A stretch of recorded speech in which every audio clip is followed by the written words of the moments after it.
Hello everyone, welcome to Wills IAS academy, one stop solution for UPSC CSC preparations. देखिए 30+ courses हमारे पास available है, bilingual, Hindi और English दोनों में अवेलेबल है।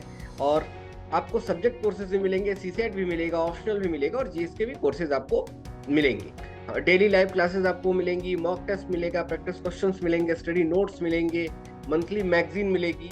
ये सारी चीजें आपको मिलेंगी। तो आई होप आप इसको यूज करेंगे और अपनी प्रिपरेशंस को और बेहतर बनाएंगे। और आपकी प्यारे हरियाणा में है तो आपको बहुत कहीं जाने की जरूरत नहीं, ऑनलाइन ऑफलाइन मोड में दोनों है। तो देखिए आपके लिए काफी चीपर भी है और यूजफुल भी है। चलिए बात करें आज के टॉपिक की। देखिए अभी हुआ यह है कि कंट्रोवर्सी चल रही है यूके के अंदर। एक बीबीसी ने डॉक्यूमेंट्री फ्रेम करी है और इसके बाद से ये कंट्रोवर्सी चल रही है। देखिए हर जगह आपके सारे न्यूज चैनल्स में आपको देखने को मिलेगा। अभी की न्यूज है और ये काफी बड़ा कंसर्न क्रिएट हो गया है। इंडिया ने इस पर रिस्पॉन्ड भी करा है, ये भी हम देखेंगे कि आईआर के पॉइंट ऑफ व्यू से किस तरीके के टॉपिक, ये इसका जो टॉपिक है उसकी क्या मायने हैं, वो हमारे लिए किस तरीके से यूजफुल है। देखिए बीबीसी ने भी एक डॉक्यूमेंट्री बनाई है और ये डॉक्यूमेंट्री बनाई है अपने पीएम मोदी पे। ये जो डॉक्यूमेंट्री है ये बात करती है 2002 के राइट्स की।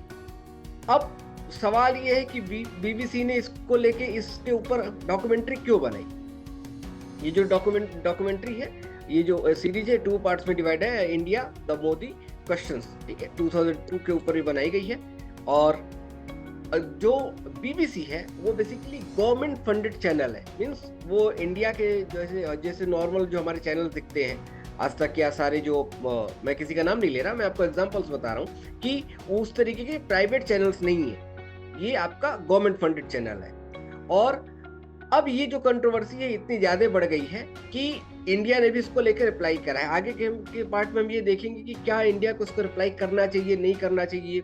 इंडिया को अगर करना भी है तो किस तरीके के मूवमेंट लेना चाहिए, किस तरीके से इस मूव अगर कोई प्रोपेगेंडा चल रहा है या इस तरीके के मूवमेंट्स आ रहे हैं तो उसे हमें क्या कैसे कर्व करना है, क्या डिफेंड करना है, सारी चीजें देखेंगे।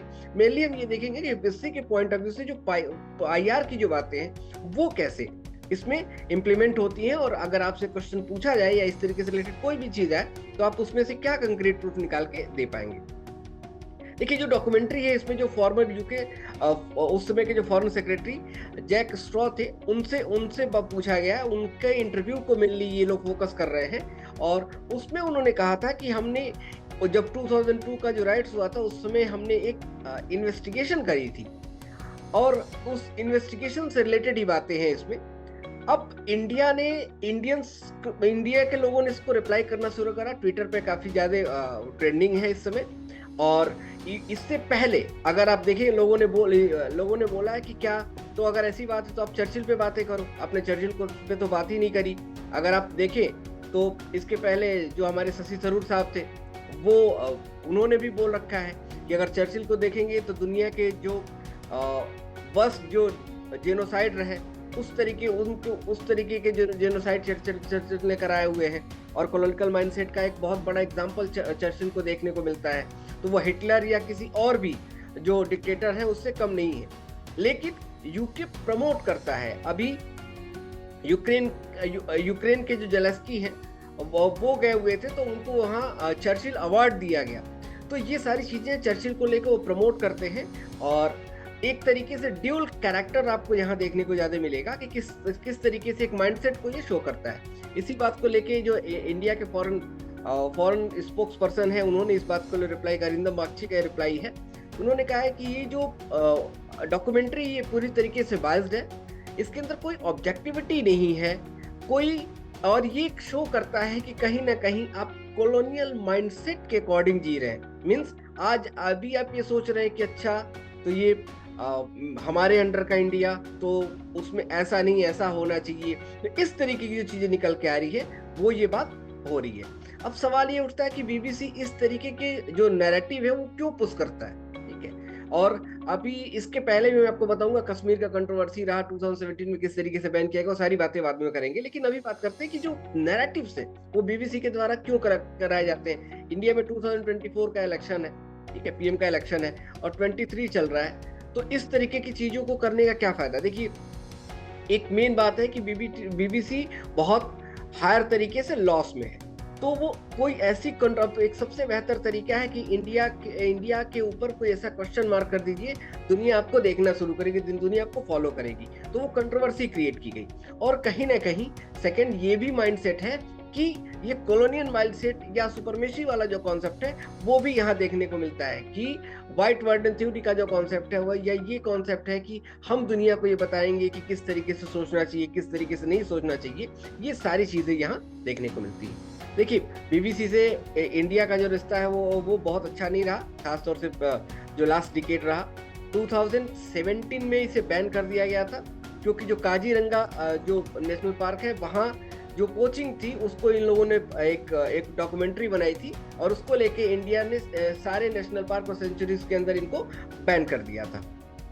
साथ में जो कश्मीर डॉक्यूमेंट्री जब 370s को इंडिया द्वारा हटाया गया था कश्मीर में, वहां भी जो एक डॉक्यूमेंट्री आई थी उसको लेके भी काफी कंट्रोवर्सी हुई थी। इसके पहले एक निर्भया केस में इंडिया डॉटर्स करके एक डॉक्यूमेंट्री आई थी, वहां भी इस तरीके की डॉक्यूमेंट्री हुई थी और कंट्रोवर्सी हुई थी और इस तरीके की डॉक्यूमेंट्री आई थी। कंसर्न ये है, या अगर हम इसके नेक्स्ट स्टेप पे सोचे, वे फॉरवर्ड सोचे, तो क्या इंडिया को इस तरीके की डॉक्यूमेंट्री पे रिप्लाई करना चाहिए या नहीं करना चाहिए? देखिए, जो निर्भया वाला केस, इंडिया डॉटर्स करके जो इन्होंने डॉक्यूमेंट्री बनाई थी वो बहुत ज्यादा पॉपुलर नहीं हो पाई थी, लेकिन जैसे ही इंडियन गवर्नमेंट ने इसके ऊपर क्वेश्चंस करा तो उसके बाद से वर्ल्ड ऑर्डर में इनको देखने को मिला, इनको बहुत ज्यादा हाइक देखने को मिला। तो एक जो बैलेंसिंग थॉट है वो तो यही कहेगा कि हम इस तरीके की कंट्रोवर्सी से जितना दूर रहे उतना ही बेहतर है। लेकिन अब बात करते हैं कि बीबीसी होता कौन है इंडिया के बारे में बताने वाला, या इंडिया के अंदर की चीजों को। हमारे यहाँ ऑलरेडी जुडिशरी ने इसके ऊपर काम किया हुआ है, एपेक्स सुप्रीम कोर्ट ने ऑलरेडी इसके बारे में जजमेंट दे रखा है, हाई कोर्ट से ये चीजें जा चुकी हैं। तो तीसरी चीज, वहां से जो प्रेजेंट प्राइम मिनिस्टर है उनको क्लीन चिट मिल चुकी है। तीसरी चीज, हम एक सोवर्जिन कंट्री है, तो हमें आपकी किसी एक्ट एंड एडवाइस की नीड तो है ही नहीं, तो आप हमारे पीछे क्यों पड़े हुए हो? कुल मिला के अगर इसको हम थोड़ा सा और आगे बढ़ा के देखना चाहें और समझना चाहें तो ये है कि इंडिया को इस तरह की जितनी भी कंट्रोवर्सीज है उससे दूरी बना के रखनी चाहिए। इंडिया को अपने डिप्लोमेटिक चैनल का यूज करना चाहिए, जैसे अभी ऋषि सुनक को लेके बात की गई, इवन दो इस डॉक्यूमेंट्री को लेके ऋषि सुनक को वहां के पार्लियामेंट में रिप्लाई भी करना पड़ा, एक हायर लेवल का उनको एक रेजिस्टेंस झेलना पड़ा। डेफिनेटली इंडिया की जो समय सिचुएशन है वो बहुत बेहतर है, एक बहुत नपी तुली, एक बहुत बैलेंसिंग डिप्लोमेसी चल रही है, और साथ में जहां जरूरत होती है हम ओपनली कहते भी हैं। देखिए, अभी कुछ दिनों पहले चाइना को हमने स्ट्रेट फॉरवर्ड कहा कि आप अपनी पावर का यूज करके मैनिपुलेट कर रहे हो बॉर्डर लाइन को, ठीक है, ऐसा बहुत रेयर ही होता है, लेकिन इस समय इंडिया इस तरीके से चीजों को चल रहा है, बहुत प्रैग्मेटिक प्रैक्टिकल अप्रोच को इंडिया फॉलो अप कर रहा है।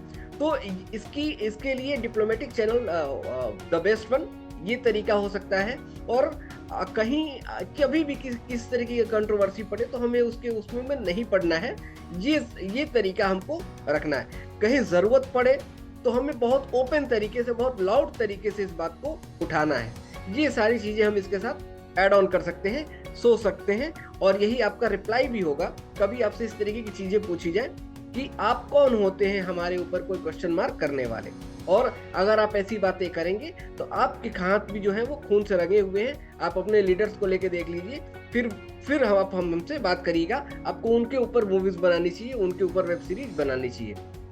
Thank you so much. आपको चीजें पसंद आई होंगी तो वन स्टॉप सॉल्यूशन और सारी चीजें आपको हमारे यहाँ मिलेंगी। Thank you so much. God bless you all. Bye bye, take care.